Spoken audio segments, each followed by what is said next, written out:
Hi, my name is Natalie Jensen, and I am so honored to be here at Weller Bookworks and reading this book that I have written with my mom, Claudia Gises, and then Nika Rockwood Stam did all the illustrations. And it is a wonderful, wonderful story and a beautiful book. The pictures are amazing, so I am so excited to share it with you today.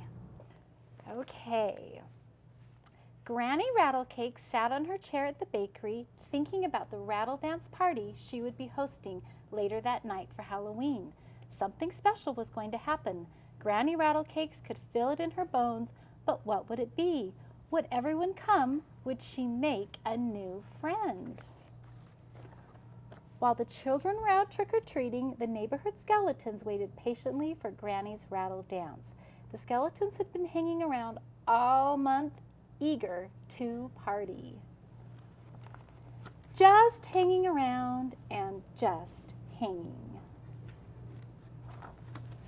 When the candy was all munched, when the cupcakes and punch were all gone, when all the house parties were finished, and when all the children were in their pajamas, the skeletons would leave their poses to join the rattle dance party. The skeletons were ready to show their moves after weeks of staying put. Eek! They would be simply skelifying. Big and small skeletons, cat and dog skeletons, bird, snake, squirrel, hamster, mouse, and even owl skeletons would join the uproarious rattle dance. Everyone was invited. Granny started the party late in the night. No one noticed the little dog skeleton who was sitting in the corner. It was one half Ron. He was missing one leg bone and one half of his jawbone. This made it difficult for him to dance or to speak. He did not want to be noticed. He did not want to play any clickety-clack games, worried he was too clumsy. When it came time for the skeleton dance parade, each would have a moment to display their snappy moves. Each would be observed and admired. Each wanted to show off their pops and poses. One half Ron had not joined in the rollicking romp. Granny Rattlecakes, who was the leader of the dance parade, spied him all alone. She thought he might join the dance if she asked.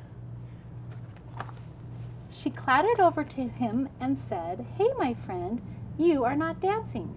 One half Ron was embarrassed and tried to hide under the table. Granny lifted him up to her scraggy sternum. The little dog skeleton said, "I'm one half of a Ron because I'm only one half of a skeleton. I don't talk too good of." It was hard for him to speak as clearly as he would have liked.